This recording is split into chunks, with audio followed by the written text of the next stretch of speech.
Magandang umaga mga kamotubi, mga paps, good morning sa inyong lahat. Mga tagapanood, sa mga followers ko, ay magandang araw po sa inyo. Ngayong araw nga pala mga paps, ay magtatanggal tayo ng filter ng ating top filter box sa ating Rider FI na si Pugak, no? So naumpisan ko na siya mga paps. Madali naman ito baklasin mga paps, kasi tornilyo lang naman yung ano niya.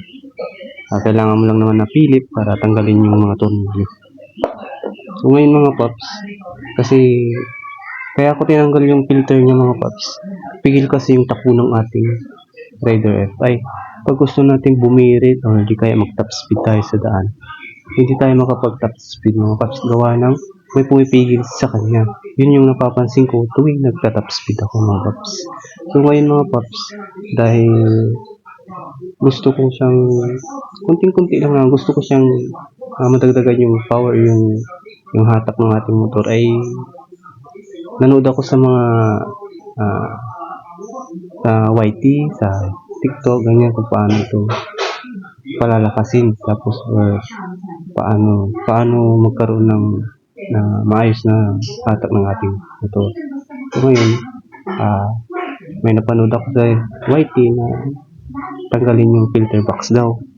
So sa akin, parang mapapangitan ako pag tatanggalan ko itong filter box natin. Ayan, itong filter box natin, ito. Kaya ngayon, may napanood ako sa TikTok mga paps, na ang ginawa niya lang, tinanggal niya yung filter niya, tapos nilagyan niya daw ng tornilyo dito sa gilid guys. Yan, nilagyan ko na siya mga paps kanina, ginlo ko na siya, stick glue, ayun. Yan, lagyan ko na siya para yung singaw dito na lang mga paps, no? Tapos maganda pa rin siya tingnan, hindi butas yung gitna niya mga paps. So soon naman mga paps ay tatanggalin din natin to. Temporary, ganito lang muna natin siya kasi wala pa tayong budget pambili ng magandang RAM or quality na RAM para sa ating Rider FI. So ganito ginawa ko mga paps, nagaya ko lang to sa TikTok dahil napanood ko lang to mga paps. Ayan.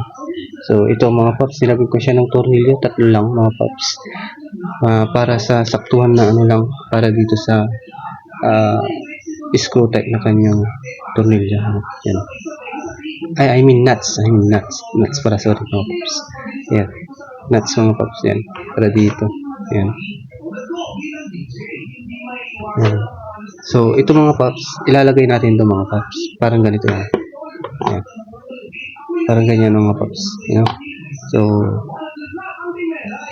saglit lang mga paps, natin muna, ilagay muna natin kasi medyo mahirap ilagay. So ayun mga paps, nailagay na natin yung takip niya. So may awang siya rito, kaunti mga paps, kaunti na mga paps. Hindi ko lang kung makikita, hindi siya makikita. Basta may awang siya mga paps kasi ilagay natin ng nuts yung ganitong size mga paps. Kasi kabisado yung mga nuts mga paps, kung paano tumingin ng sukat. So kaya na lang mga paps, basta saktuhan lang sa tornilyo mga paps. Saktuhan lang siya sa hindi siya maharang sa or hindi siya malaki gano'n. Basta sakto lang sa mga paps. Ayun, tapos lagay natin itong takip mga paps. So okay na mga paps, tingnan natin or pakinggan natin kung anong tunog niya mga paps. Pampaganda din ako ito ng tunog ng ating Rider FI. Tapos yung hatak niya rin siguro magbabago kasi wala na siyang filter, tapos may singaw na siya sa gilid-gilid. So ayun mga paps, pakinggan natin yung tunog niya, yung result ng ating ginawa kanina. So audio natin 20,500 mga paps. Pakinggan natin yung tunog ng pagtanggal natin ng filter, tapos paglagay ng nuts, no? Napapakinggan niya ito.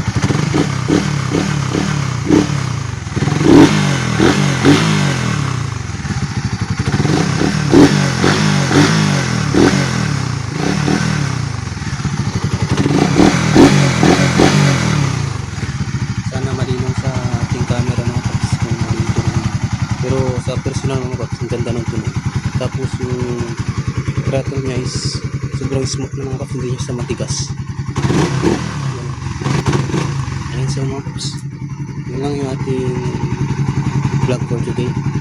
At huwag kalimutan mag-follow, i-share, like na rin mga paps. At pasuporta sa ating TikTok account, FB page, and YouTube channel mga paps.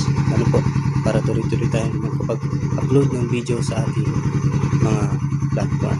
Maraming salamat paps. Ingat and God bless.